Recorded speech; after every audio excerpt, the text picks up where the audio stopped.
What is up, everyone? Still don't have no intro, and it's the third episode. We should have one by the next one. I'm still working on that. Uh, I guess we just need to cut right in. As you can see by the title, we're going to be talking about Hollywood's hypocrisy. And before we kind of get started, I just want to preface I have no obligation to people sharing their opinions. That's what social media was created for. It's the reason I created this video, this channel, or the podcast, of course. If you're listening through that, a big shout out to you. I have no problem with celebrities wearing black if they think it's a protest. I have no problem. I got no problem with freedom. And if they want to show the public they believe in something, like, go right ahead. I believe everyone has the freedom to do whatever they want, almost, no matter what. And some of you might be wondering why I cared to write this, because I don't really care about Hollywood or this whole, celebrity life thing. I think it's just all a bunch of drama. But shut up. I'm going to do it anyway.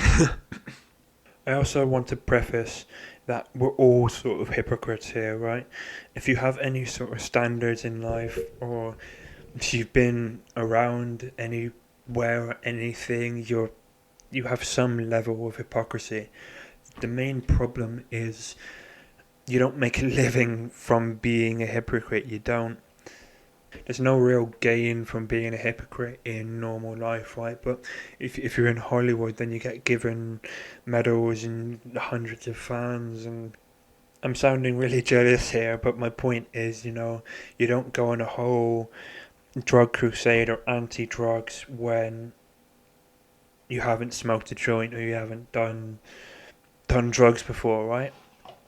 You don't go anti-gang if you've never once been in a gang, sort of thing. You kind of get what I'm saying, right? So we're going to jump straight into a really tough conversation. We're going to be talking about Harvey Weinstein, Jeffrey Epstein, and sort of that whole METOO sort of thing. And this isn't about the METOO movement. If you have been abused, harassed, or the R word, YouTube and all that sort of stuff, right? then do come forward, and I'll have a whole another video on that sometime in the future. But I kind of want to focus on the hypocrisy of Hollywood and its kind of relationship with this sort of movement. Hollywood very much pretends to be the savior of the movement, or pretends that they are the big voices, oh, look, we're all wearing black to an event that Harvey Weinstein went to, so we're supporting you, yeah? They sit high up in their armchairs, but only come out when the movement started to take on its effect. And I get it, right? I get it. It's Hollywood. They're just a bunch of people, as much as the public like to throw them up as these magical people, these people up on some kind of level. They're just people, and sometimes people need help, and sometimes it is difficult, especially when you're in a place like Hollywood, to not so much even start the movement, but support it in its beginning stages. When people who are part of the problem come forward and pretend to be part of the solution, again, if you have or want to talk about your story, my ears are open. Go right ahead. I want to listen, and I want to find some way of finding justice, right? But those who are quiet about what they see for years somehow come forward and are willing to lecture the public on how we need to take these things like this seriously, or give a speech at some Oscars or wherever it is they're speaking. I think Ricky Gervais' speech, I'll try and pull out something. I don't know about copyright and everything, but I'll try and throw in Ricky Gervais' speech right here. And talking of all you perverts, it was a big year. It was a big year for paedophile movies. Surviving R. Kelly, Leaving Neverland, Two Popes. Shut up. I don't care. Apple roared into the TV game with a morning show. A superb drama, yeah. A superb drama about the importance of dignity and doing the right thing, made by a company that runs sweatshops in China. So, well, you say you're woke, but the companies you work for, I mean, unbelievable. Apple, Amazon, Disney. If ISIS started a streaming service, you'd call your agent, wouldn't you? So, if you do win an award tonight, don't use it as a platform to make a political speech, right? You're in no position to lecture the public about anything. You know nothing about the real world. Most of you spent less time in school than Greta Thunberg. So, if you win, right, come up, accept your little award, thank your agent and your God, and so... It's very much my opinion on the subject. You know, they give a speech that isn't really that controversial, and they get a standing ovation saying, "Oh, well done," by their peers. You know, and I get it, right? Sometimes you're just scared to come forward, you know. I won't be coming out with my story anytime soon, so why should they, right? I get it.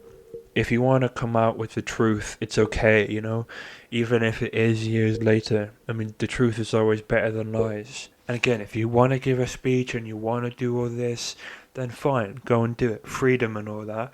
But like, my advice is like, don't be the one that gives a speech. Don't be the one who now, all of a sudden, after your years of silence, feels it right to tell everyone else or tell all the public how things should be done, or how we should listen to victims when you stayed quiet all those years. You know, Hollywood are the very people who are over-sexualizing people, like men and women, from films and magazines.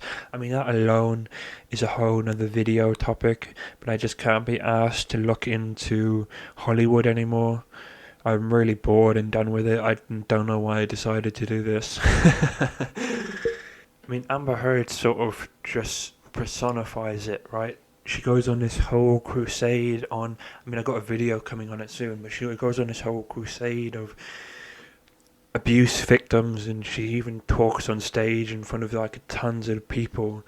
But then a couple of weeks later, you find out she's really like the abuser herself. So it's a bit just like hypocrisy. I mean, again, be my guest. If you want to go on stage and say the R word and sexism and all this is wrong, be my guest, man. But I think the majority of people know that it is. That, and we can see your hypocrisy. I mean, it's pretty simple.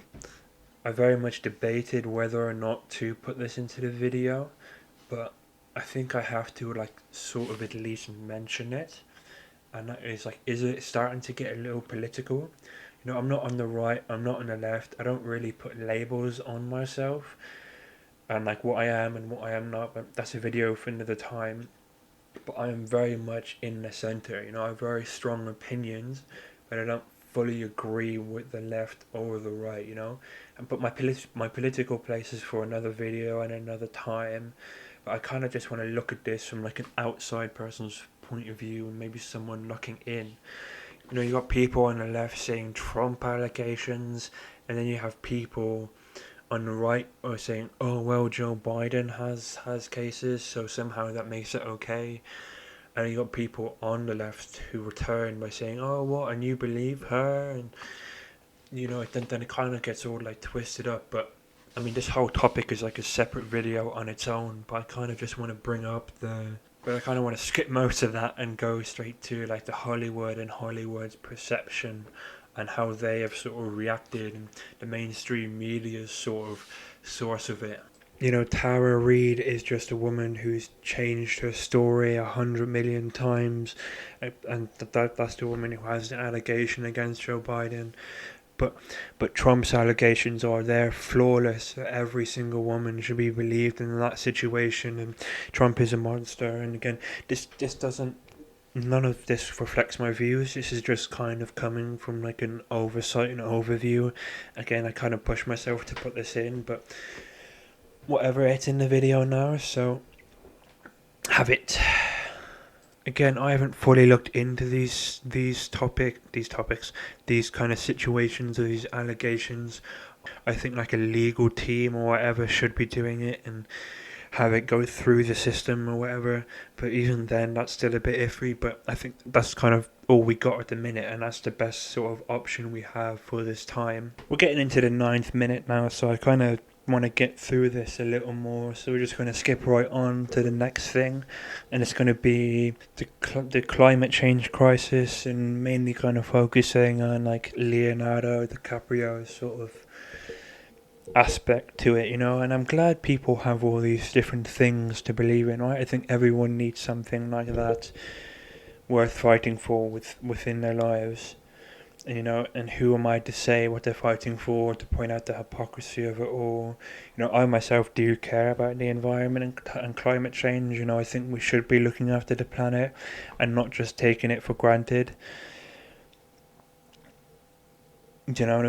It was one of the reasons why I decided to go vegan for like 2 years or something, and why I'm a vegetarian now. Of course, there's health and different animals and all that different other aspects to it.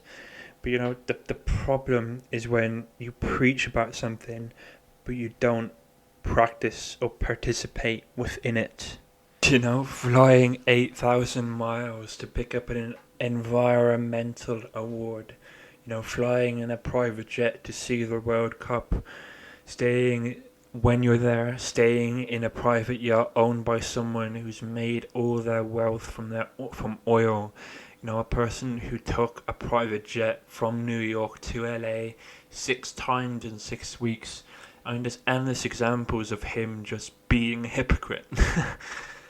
I'm not saying take it away from these people. Have your award, have your speeches, and if you think you're helping, and be my guest, right? But just the hypocrisy of trying to tell everyone else about climate change and we need to do something when your CO2 footprint can cover almost a whole small country's worth is just laughable to me. Getting lectured about privilege from a prince and princess. There's just sort of endless examples of Hollywood, or like that super class, or whatever you want to call them, of people just being hypocrites. I don't know if you've heard the speech from Meghan and Harry, I think their both names are. I'll insert the clip here, but I don't think I even have to talk about this one. Being a royal is difficult and all, and there's so many more rules you have to follow, and unless we were back in like 19 or 18, whatever, then I couldn't be asked to be one. But just the idea that, I don't even need to explain it, man. They're royals and they're talking about privilege. Just roll the clip if you find it, and if you don't, then whatever. Certainly when you look across the Commonwealth, there's no way that we can move forward unless we acknowledge the past. We're going to have to be a little uncomfortable right now, because it's only in pushing through that discomfort that we get to the other side of this and find the place, as you're pointing out, where a high tide raises all ships. Equality does not put anyone on the back foot. It puts us all on the same footing, which a lot of it as well is in that self-reflection. It's acknowledging whatever mistakes we've all made, right? So if we look at the Commonwealth, and I know part of the conversation we're going to explore later on is looking at the history of that. But if you start on that macro level, you also have to look on a more micro level with each of us individually. What have we done in our past that we put our hand up? And I think this is a moment of reckoning. The term never meet your idols doesn't just come from thin air, right? In my research for this episode or this video, whatever this is, I came across this comment, and he almost sums it up perfectly. I did need to change a few of the words and everything, but it came from a dude called Primal, and he says the hypocrisy of celebrities has pretty much become cliche, from flying around the world to lecture the public about climate change, to lecturing the public about the need for open borders from within one of their many gated and walled-off mansions, to preaching the need for gun control when glorifying guns in movies and being protected by armed guards. And Hollywood just lives in their own sort of world. My whole point with this episode or this video, whatever this is it goes much deeper than just Hollywood's hypocrisy. You know, we get mistaken with the people who sing and preach what's popular and miss the people who started it off. We're quick to praise Oprah for her sexual abuse speech, but how many of you have heard of Tarana Brooke? You know, she's a person who started off the METOO movement, by the way. You know, it's hard to start a movement like Me Too, but it's easy to jump on when it's a thing. You know, we get mistaken with someone like Amber Heard who comes forward for domestic violence, but then soon find out she's the abuser. A video coming, I know that soon, so stay tuned, of course, subscribe, follow, all that, you know, self-promotion things. You know, I'm just saying these trends aren't found in Hollywood. Yes, a public figure might pick it up and make it go mainstream and make a video go viral or whatever, but you know, the idea is, you know, the moving forward is found in the people and the public. You know, it's found in the relatively open conversations we have, you know, not some stupid or hypocritical form that comes from Hollywood. You know, they might be the ones who can mainstream it, and the bias I have against Hollywood doesn't change the power and voice that people have within it. You know, we glorify people in Hollywood. I'm very much into the investing world, and I watched this documentary on Warren Buffett, and there was just so many people within it who kissed his ass and put him up on this pedestal that I'm not going to say it's undeserved, right? Because I mean, he's worked hard. He's one of the richest people in the world, but it's very, you know, I just think we can put people on big, huge pedestals, and it's not really warranted. You know, the first time I listened to Leonardo's speech, I was like, oh, okay, I am doing the right thing, because I did find out about it beforehand. But what I'm really trying to say is that it's good that they're bringing these sort of problems up, right? I do believe a lot of these conversations do need to be had, but we need to stop treating them like they're the Messiah, or that they're sort of like above us. So even within their sort of speeches, they sort of act as their God, or that their kind of solution, or their kind of speech is the solution, or everybody should be listening to them. And you know, people didn't start taking the Me Too thing or Harvey Weinstein. Again, I'm not particularly informed about their cases yet, but they didn't properly start till a police officer or the people went, oh, there's actually something wrong here. And it's the same with this climate change thing. I mean, we didn't start taking this subject seriously because Leonardo flew 8,000 miles to pick up an environmental award. You know, we started taking it seriously because we understand that it's somewhat of a problem. Or we went, oh shit, if we treat this planet like a pile of shit, we're going to be living on a pile of shit, sort of thing. My analogies are on point. Just try to approach these sort of situations with sort of like a grain of salt, or when you're listening to a virtue signaling person or a Hollywood celebrity, just sort of take what they're saying with a grain of salt. Alright, I think that brings an end to the video. Subscribe, like, do all of that. Thanks for watching, leave a comment, and see you next week or next time. Peace.